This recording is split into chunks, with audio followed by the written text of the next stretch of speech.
Attention, ce que vous allez entendre dans cette vidéo risque de choquer beaucoup de personnes. Le clash est total entre Macky Sall et Ousmane Sonko sur un sujet extrêmement sensible qui divise profondément l'opinion publique. D'un côté, des positions jugées controversées, de l'autre, une réponse ferme, directe et sans compromis. Et au milieu de cette tension, des voix comme Papsia Diallo viennent jeter de l'huile sur le feu. Déclarations choc, réactions inattendues et vérités qui dérangent. Ce débat dépasse largement le cadre politique. Qui dit vraiment la vérité? Pourquoi ce sujet provoque-t-il autant de colère et de réactions? Mais surtout, restez bien jusqu'à la fin, car les passages les plus explosifs arrivent dans la suite, et vous risquez de ne pas vous y attendre. Cette vidéo fait déjà énormément parler. Ne la ratez surtout pas. Abonnez-vous maintenant pour ne rien manquer des prochaines révélations et dites-nous en commentaire votre position sur ce débat brûlant. Enfin, sur le LGBT, c'est un sujet de société. J'ai souvent eu des positions connues, mais à ce niveau, je voudrais dire une chose. Nous devons comprendre que les sujets de société ne doivent pas faire l'objet d'imposition. Mais nous avons aussi les droits humains. Et nous avons la Charte des Nations Unies qui défend les droits de l'homme, qui défend la dignité humaine. Ça va être un principe qui sera consacré, qui sera défendu, que j'assumerai. Mais en même temps, il ne faut pas que ce sujet soit imposé. Je n'ai jamais accepté qu'on me l'impose moi en tant que président du Sénégal à l'époque. Et il faut donc tenir compte de la sensibilité du sujet, mais il faut défendre les principes. Les pays africains, la plupart ont résisté, d'autres n'ont pas résisté, parce qu'ils n'avaient pas les capacités de résister à autant de pression. Mais on voit bien que même dans les pays développés, ici aux États-Unis, c'est un sujet qui ne fait pas l'unanimité. Il y a un moment, c'était les États-Unis les champions pour pousser les gens vers ça. Aujourd'hui, c'est l'inverse. Les États-Unis ont dit pas question, il y a deux sexes, homme, femme, point final. Donc, voyez-vous, même ici, le débat n'est nulle part achevé. Ce sont des débats de société. Il faut laisser la société réguler cela. Bien sûr, rappeler les principes et défendre les droits humains et la dignité de l'homme. Voilà ce que je voulais dire sur ce point. Thank you so much. Thank you so much, Your Excellency. We want to thank you for all the questions. Before we continue with those questions again, I want to recognize the President. Very much. Madame Khadija Niang, vous avez parlé de la perte de vies humaines pour des jeunes au Sénégal pendant des événements connus, des événements tragiques. Je voudrais commencer par rappeler que j'ai été élu démocratiquement à la tête du Sénégal en mars 2012. J'ai été réélu en mars 2019, février 2019 plus précisément, et j'ai exercé 12 ans, un mandat de 7 ans, au cours duquel j'ai fait un référendum pour réduire la durée du mandat présidentiel de 7 à 5 ans. C'est pourquoi j'ai fait 7 plus 5. Et au terme des 2 mandats constitutionnels, j'ai quitté mes fonctions. Je n'ai pas essayé de faire un 3e mandat, alors que j'avais la majorité absolue des maires. Si c'était mon choix, peut-être je serais encore à la tête du Sénégal. Donc, j'ai choisi la démocratie.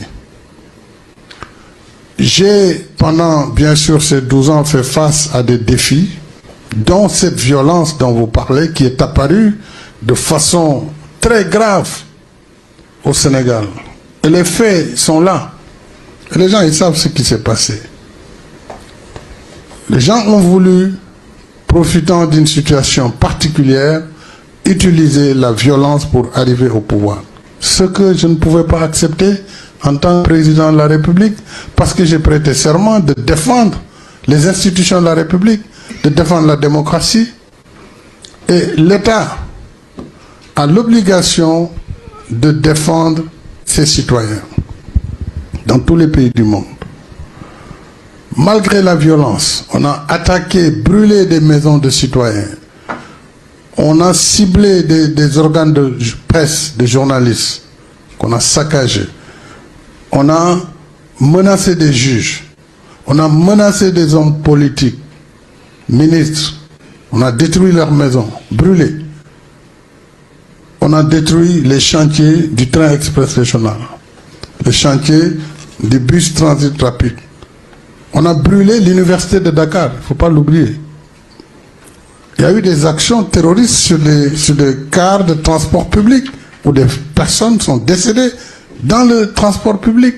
Donc voilà la situation qui était en jeu et où la survie de la République était engagée. Et l'État du Sénégal a fait face à cette violence, a ramené la paix et la justice s'est prononcée. La justice s'est prononcée et tous ces dossiers sont entre les mains de la justice. Moi, je ne suis plus président, mais il y a eu maintenant une volonté d'apaisement. Parce que j'ai dit, moi, je ne suis pas candidat, mais je ne veux pas laisser non plus derrière un pays détruit. Donc, il faut s'élever, il faut pouvoir pardonner. C'est ça le sens de l'amnistie qui a été votée contre la volonté de mon camp. Mais j'ai agi comme chef d'État en regardant seulement la volonté du pays. Quel était l'intérêt du Sénégal? Ce n'était pas certainement de laisser des gens en prison, de laisser un pays en feu et de partir. L'intérêt du Sénégal, en tout cas pour le leader que j'étais, c'était de voter une loi de pardon qui est la loi d'amnistie, qui a permis d'effacer tout ce qui s'est passé, de libérer tous ceux qui étaient en prison. Ils ont participé aux élections et ils ont gagné démocratiquement. Ils ont gagné démocratiquement, donc c'était le choix et la volonté des Sénégalais de leur donner le pouvoir. Et ça, j'ai dit, c'est la voie royale, c'est le peuple qui donne. Ce n'est pas par la rue qu'on va acquérir le pouvoir. Et le Sénégal a montré la solidité de ses institutions. Et la démocratie et le modèle sénégalais a prévalu. Donc voilà ce qui s'est passé. Maintenant, il est libre à ceux qui ont l'exercice du pouvoir.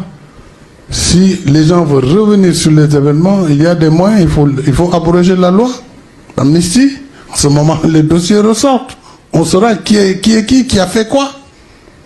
Mais on ne peut pas accuser le président de la République qui est au sommet de la pyramide, qui a défendu la République, de dire qu'il est responsable de meurtre. De quel meurtre il est responsable? Le président a-t-il donné l'ordre à qui que ce soit d'aller tuer des jeunes? Donc c'est un récit qui est contraire à la réalité. Il est totalement en déphasage avec la réalité. Donc je n'en dirai pas plus parce que ce sont des faits amnistiés.